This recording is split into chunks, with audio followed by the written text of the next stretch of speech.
ကျွန်တော်ကြတော့2019စက်တင်ဘာလ15လောက်ကနေကျွန်တော်အရကတက်တော့ကိုဝင်လာတာပါအရကဆိုတာအရကတက်တော့မှာဘာကြောင့်ကျွန်တော်တို့ပူပေါင်းခက်တာလဲဆိုတာကကျွန်တော်တို့အိမ်တုန်းကကျွန်တော်တို့ဆိုတာဒီရခိုင်ပြည်မှာကျွန်တော်တို့နိုင်ပေါ်များစွာကတိကားဝင်ကျွန်တော်တို့အစင်အဆက်ကားဝင်နေတိုင်လာပြီးတော့ကျွန်တော်တို့နိုင်ငံသားခွင့်ရဆိုတာလည်းမရှိပါဘူးစိတ်ကောင်းစီပကနေလူမျိုးကိုယ်ကဆက်ဆံတာမျိုးတို့ရခိုင်နဲ့မွတ်စလင်ကြားမှာပြည်ထနာဖြစ်အောင်ဖန်တီးပေးတာမျိုးတို့အဲ့ဒါမျိုးတွေတော်တော်လေးအများကြီးလုပ်ခဲ့တာရှိတယ်ဆိုတော့ရခိုင်မွတ်စလင်ကြားမှာဒီတက်ပြည်ထနာဆက်ပြောရမယ်ပဋိပက္ခတွေပြောရမယ်ဆိုတော့ကျွန်တော်တို့ဆိုတာဒီတက်မကကျွံဘွားကိုနေရမယ်ဆိုပြီးတော့ဒီတက်မကကျွန်တော်တို့ကျွံဘွားကိုနေရမယ်ဆိုတာကိုလည်းကျွန်တော်သိပါတယ်ကျွန်တော်တို့ကကြတော့ကျွံဘွားကိုမနေရှင်လို့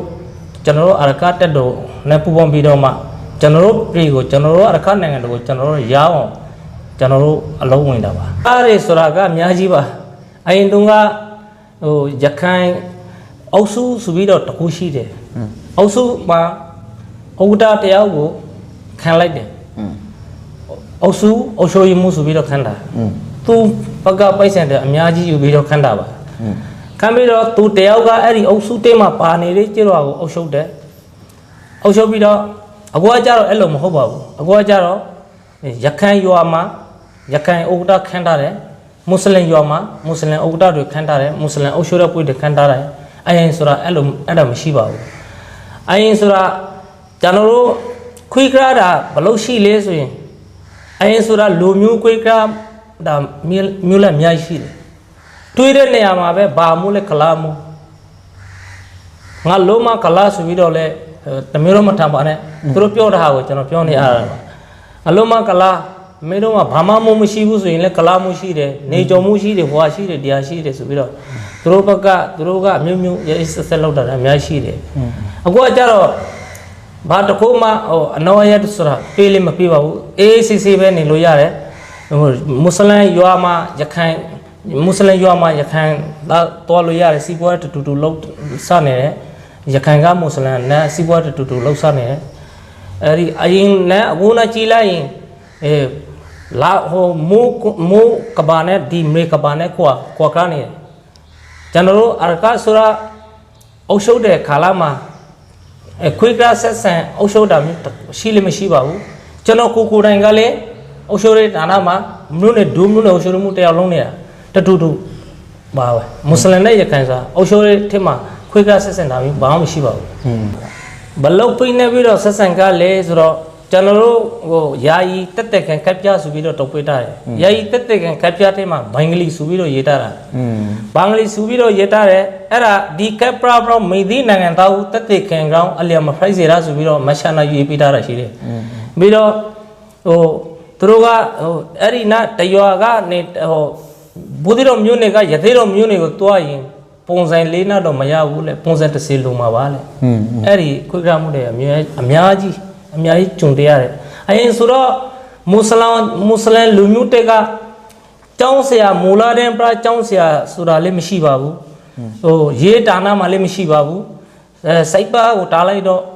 ဒုတိယမျိုးနဲ့အုပ်ချုပ်မှုတယောက်ခန်းတာဆိုတာတားလိုက်တော့တခုတာနာမှလည်းကျွန်တော်တို့မွတ်စလင်လူမျိုးဆိုတာဝင်ပြီးတော့လုံးနိုင်တာမရှိပါဘူးအကွာကြတော့တူပါဗျာကိုရရရှမ်းတဲ့ကိုရရရှမ်းတဲ့အရရရှမ်းရှိတဲ့လူကျွန်တော်တဲ့အရရရှမ်းရှိတဲ့လူဘာမှုနဲ့အုပ်ချုပ်မှုလုံးနိုင်ဆွင့်ရှိတယ်လုံးလို့ရတာပဲခွေးကတာမရှိပါဘူးအရင်ဆိုတာအဲ့ဒီအကွာရတဲ့ကျွန်တော်တို့မွတ်စလင်လူမျိုးဆိုတာရလည်းမရဘူးကျွန်တော်တို့အတွက်အကွာရဆိုတာရှိလည်းမရှိပါဘူးဒီ site ကောင်စီနဲ့ကျွန်တော်တို့ဒီပြီးခဲ့တဲ့ကိစ္စပြောသွားပြီဒီလွမ်းမြောက်နေမှာကြတော့ကျွန်တော်ဒီအရခတ်တက်တော့က UL အစိုးရကတာဝန်ယူပြီးတော့ကျွန်တော်ကလေးတို့ site ပေးတယ်ဒီ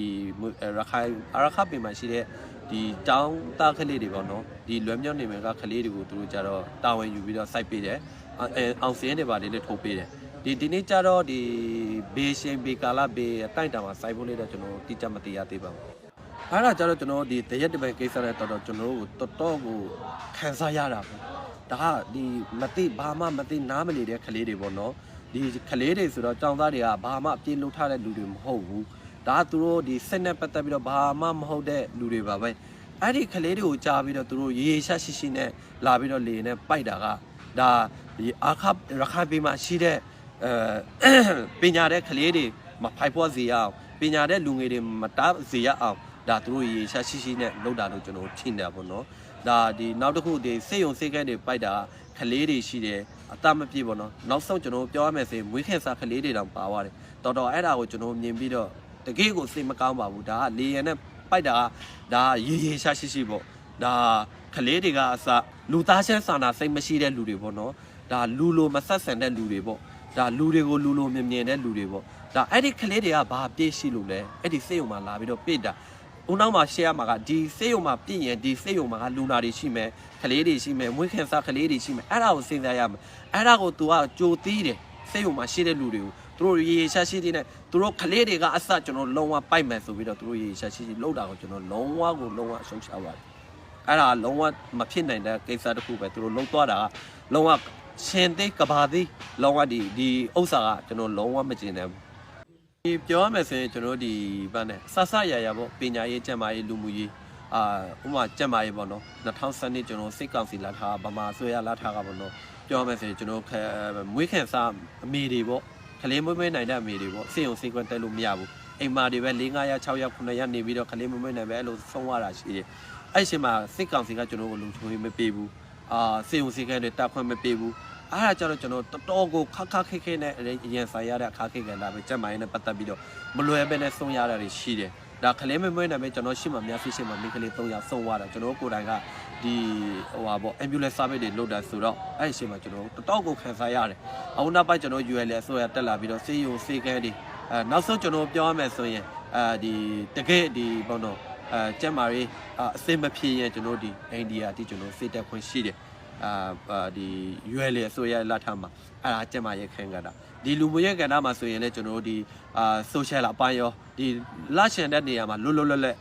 ကိုဥမာမြောင်းသွားမယ်ဆိုရင်မြောင်းမြင်ပြသွားမယ်ဆိုရင်မြင်ပြမဲပုံစံမဲပုံကျွန်တော်တို့လူမျိုးရဲ့ကိစ္စတွေနဲ့တော်တော်ကိုကျွန်တော်လွတ်လက်သွားလို့ရပါပြီဒါအရင်စနစ်ဆိုရင်ကျွန်တော်ဗမာဆိုရဂိတ်တွေပါတွေရှိတယ်အဲ့မှာဖက်ကျော်ပြီးတော့ထောက်ခံစာတို့ဘာတို့ညာတို့အကောင့်ပဲသွားတာလဲဘာညာအဲ့လိုမျိုးတော်တော်ချင်းချောင်း